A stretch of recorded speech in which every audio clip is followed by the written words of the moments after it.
지난 시간까지 우리는 민수기 1장 첫 번째 인구 계수를 시작으로 진영의 배치, 행군 순서, 레위인의 역할과 직무, 진영을 거룩하게 구별하기 위한 세 가지 율법, 그리고 성막 봉헌식 등의 의미를 자세히 살펴보았습니다.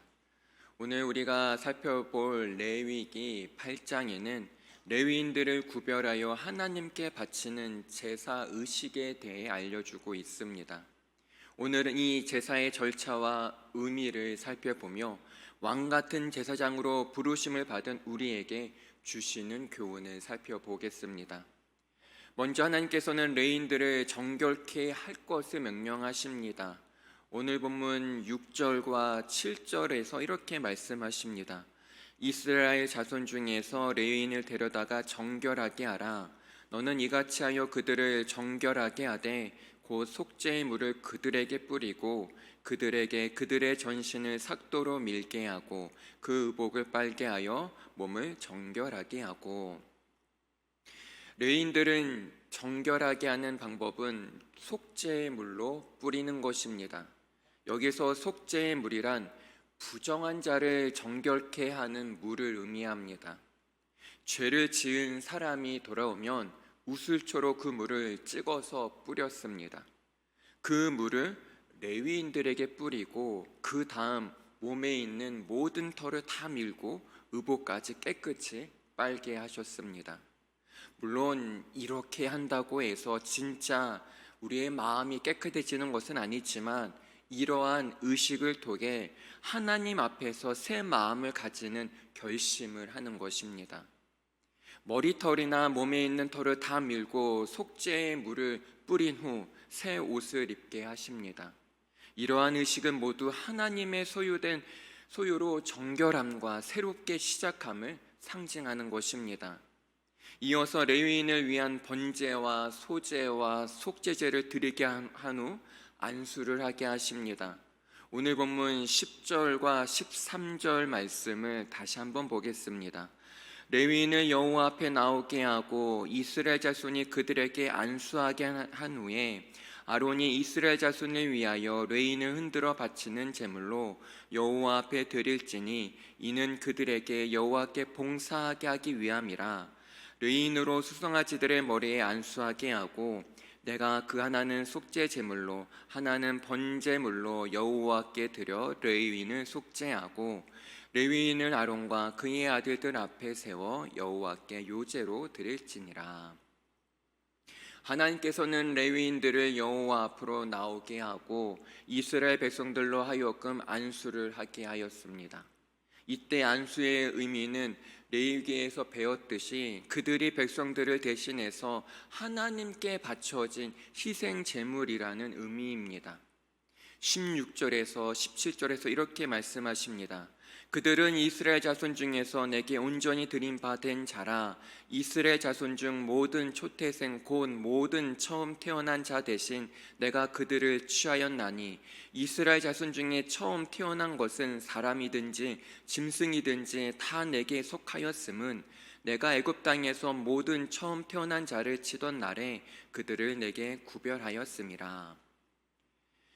애굽의 10번째 장자 재앙 때 이스라엘의 모든 초태생들도 죽임을 당해야 했지만 이스라엘 백성들은 어린 양의 피로 구원을 받았습니다. 출애굽 당시 장자뿐만 아니라 이후 이스라엘 백성들 가운데 태어나는 모든 장자들도 하나님께 드려야 할 하나님의 소유이기 때문입니다. 본래는 그들의 장자를 하나님께 드려 레위인들이 하는 역할을 해야 합니다. 그러나 하나님께서는 장자들 대신에 레위인들을 받으셨습니다. 여기에는 희생 제물의 의미뿐만 아니라 사도행전에 나오는 초대교회의 의미도 있습니다. 안디옥 교회의 성도들이 바나바와 바울을 선교사로 파송할 때 안수를 합니다. 이처럼 레위인들을 하나님을 위한 특별한 일을 하는 사람으로 구별한다라는 의미도 포함되어 있습니다. 이제 그 다음의 의식을 살펴보겠습니다. 오늘날 현대인의 정서상으로는 좀 이상하게 느껴질 수도 있는 것이 있습니다. 하나님께서는 희생 제물의 가슴과 뒷다리를 흔들어 바칠 때처럼 레위인들을 흔들어 여호와 앞에 드리라고 명령하십니다. 구체적으로 어떻게 흔드는 것인지는 알 수 없습니다.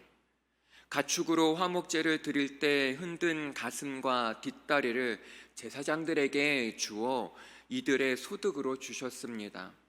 이처럼 레위인들을 제사장에게 주어 제사장의 직무를 돕게 하셨음을 알 수 있습니다. 우리는 민수기를 통해 하나님께서 어떤 직무를 맡기실 때 어떤 사람이 무엇을 해야 하는지 구체적으로 업무를 정해 주시고 직분자들 간의 질서 역시 명확하게 정해 주셨음을 알 수 있습니다. 그러나 이러한 위계 질서를 잘못 해석해서 교회의 직분을 계급으로 여기고 세상 권력처럼 교회 안에서 자신의 영향력을 끼치려는 생각은 매우 잘못된 것입니다. 교회의 직분자 또는 지도자는 하나님께서 주신 직분과 은사로 교회와 성도들을 섬기는 것으로 사용해야 합니다. 교만해지기 쉬운 인간의 특성상 이러한 질서를 정해두지 않으면 훗날 고라 자손들이 모세와 아론을 비방하여 권력 다툼을 일으킬 수 있기 때문입니다. 그러기에 하나님께서 이러한 질서를 부여해 주신 것으로 볼 수 있습니다. 베드로전서 2장 9절에서 이렇게 말합니다. 그러나 너희는 택하신 족속이요 왕같은 제사장들이요 거룩한 나라요 그의 소유가 된 백성이니 이는 너희를 어두운 데서 불러내어 그의 기이한 빛에 들어가게 하신 이의 아름다운 덕을 선포하게 하려 하심이라. 사랑하는 성도님들, 구약시대 이스라엘 백성들의 장자 대신 하나님의 소유로 바쳐진 레위인처럼 오늘날 우리는 하나님의 소유된 백성이요 왕같은 제사장들이라고 말씀하십니다.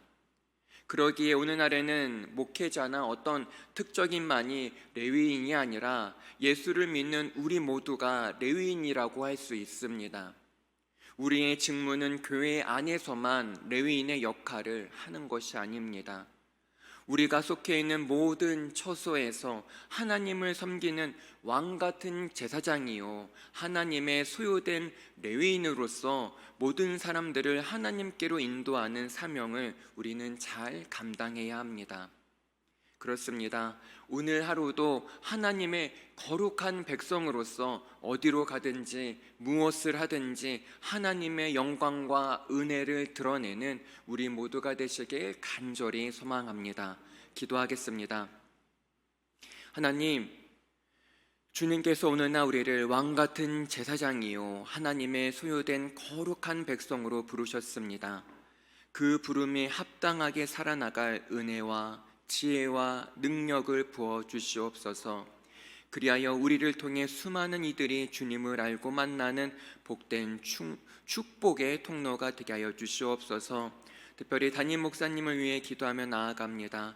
주님께서 우리 목사님 안수해 주셔서 하루속히 온전한 치유와 회복이 이르게 하여 주시옵소서. 그리하여 더 많은 사역들을 잘 감당하게 하여 주시옵소서. 감사합니다. 예수님의 이름으로 기도합니다. 아멘.